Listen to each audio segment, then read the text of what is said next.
देखिए एक घटना सुनाता हूँ। एक बहन जी इस वजह से परेशान थी कि उनके पति धर्म नहीं करते थे। उनका पति धर्म नहीं करता, उसको रोकता नहीं था। ये बहुत धार्मिक थी, परिवार धार्मिक था, पति धर्म नहीं करता, मंदिर नहीं आता। हमारा वहाँ लंबे समय से प्रवास चल रहा था, एक दफे भी दर्शन करने के लिए नहीं आया। तीज त्योहार में भी मंदिर कभी नहीं आता। एक दिन मेरे पास आई, बहुत दुखी थी, बहुत दुखी थी। बोले महाराज क्या बताऊं, बहुत दुख होता है, बहुत तकलीफ होती है, सुनते ही नहीं। महाराज जी कभी मंदिर नहीं आते, मेरी सारी सहेलियां आती, देखिए आपके सानिध्य में इतना बड़ा विधान होने जा रहा है, सब जोड़े से विधान में बैठ रहे हैं, ये तो सुनते ही नहीं। महाराज विधान तो दूर, मंदिर ही नहीं आते, कई कई बार तो मुझे दरवाजे पे छोड़ देते और खुद चले जाते हैं, अंदर नहीं आते। महाराज मैं चाहती हूँ किसी भी तरीके से आप तो कुछ ऐसा मंत्र कर दो कि वो आ जाए। मैंने उनसे पूछा ठीक है तुम्हारा पति, और रोने लगी क्या कर। हमने कहा ठीक कह रही है, तुम्हारा पति धर्म नहीं करता माना, पर ये बताओ तुम्हें धर्म करने से रोकता तो नहीं? नहीं महाराज रोकता तो नहीं, और रोके तो मैं रुकने वाली भी नहीं हूं। अच्छा बोले कोई व्यसन बुराई तो नहीं है? बोले महाराज सो तो एक नंबर के हैं, सुपारी तक नहीं खाते। अच्छा हमने कहा तुम्हारे साथ मारपीट तो नहीं होती, लड़ाई झगड़ा तो नहीं? बोले नहीं महाराज वो तो देवता है, भारी तो मैं पड़ती हूं। अच्छा है।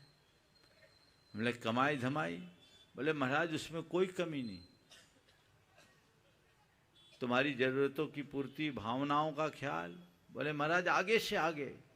महाराज बाकी सब में बहुत अच्छे, पर एक ही बात है आपके पास नहीं आते महाराज, आप कैसी सुधार दो, मुझे तो इसी का रोना आता है, देखा नहीं जाता, आप कुछ कर दो।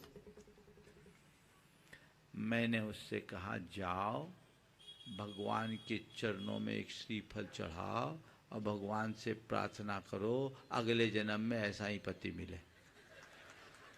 बोले महाराज क्या मजाक कर रहे हैं? बोले मजाक? हम बोले ये बताओ तुम ये तो कह रही हो कि तुम्हारा पति मंदिर नहीं आता, माना एक मंदिर नहीं आने की उसकी कमी है, लेकिन तुम्हारा पति कोई व्यसन नहीं करता, क्या एक अच्छी बात नहीं है? बोले है। हमने अगर तुम्हारा पति शराबी होता तो तुम क्या करती? वो धर्म नहीं करता, अच्छी सुन लिया, लेकिन कल तुम्हें धर्म करने से रोकता तो तुम क्या करती? तुम्हारा पति यदि कमाई नहीं करता होता तो तुम क्या करती? तुम्हारा पति तुमसे रोज रोज मारपीट करता तो तुम क्या करती? तुम्हारा पति तुम्हारी भावनाओं की कद्र नहीं करता तो तुम क्या करती? ये सब अच्छाइयां हैं ना? है। तो हमने कहा बस आज से मेरे एंगल से देखना शुरू कर दो और अपने पति को कोसना बंद करो, उसकी इज्जत करना सीखो, भगवान को श्रीफल चढ़ाओ, हे भगवान बड़े पुण्य से मुझे ऐसा पति मिला है। महाराज इस दृष्टि से तो हमने कभी देखा ही नहीं। और हमने कहा तुम अपना नजरिया बदलो, तुम्हारे व्यवहार का असर तुम्हारे पति पर पड़ेगा, और हो सकता है कल तुम्हारा पति भी धर्म से जुड़ जाए। आप सुनकर ताज्जुब करोगे। उस महिला ने को मैंने नियम दिया कि आज से तुम पति को धर्म करने के लिए बोलना बंद करना। बंद किया। अब चूंकि ऑपरेशन तो मुझे करना ही था, उसके पति के दोस्तों को मैंने बोला, कुछ दिन बाद 15 दिन बाद एक बार लेकर आए, मैंने उससे बातचीत किया।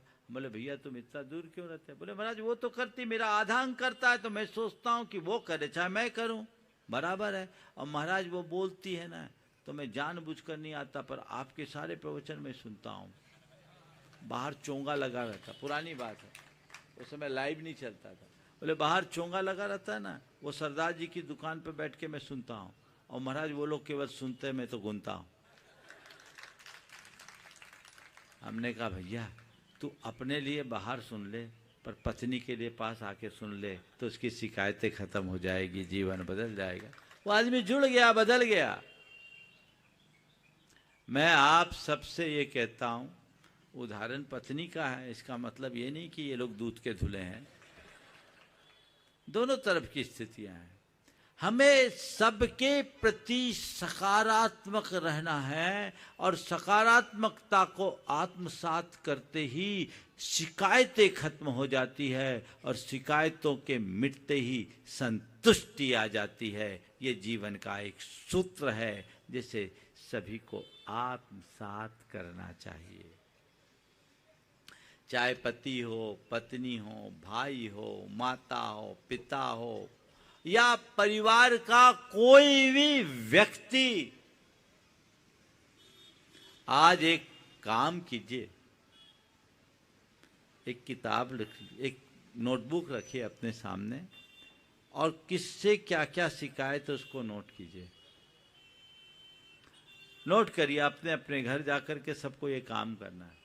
नोट करिए, अमुक से मुझे ये शिकायत, अमुक से मुझे ये शिकायत, अमुक से मुझे ये शिकायत, खुद से मुझे ये शिकायत, सबको नोट कर लो। और फिर महाराज ने कहा था हमें सकारात्मकता देखना है, रखनी है, सकारात्मकता से देखनी है। फिर आप उसे पॉजिटिव वे में देखना शुरू करो और फिर देखो अपने देखने का नज़रिया बदलने के बाद आपको कैसा लगता है। वो शिकायतें रहती है कि समाप्त होती है।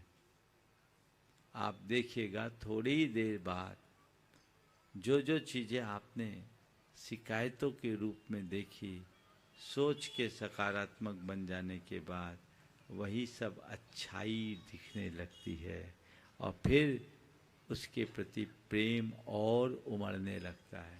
और ऐसे जिसके प्रति प्रेम होता है उसकी सब अच्छाई दिखती है, उसकी बुराई में भी अच्छाई दिखती है, और जिसके प्रति द्वेष होता है उसकी अच्छाई में भी बुराई दिखती है। तो हम अच्छाई देखना शुरू करें, प्रेम बढ़ेगा, बुराइयां देखेंगे, प्रेम घटेगा।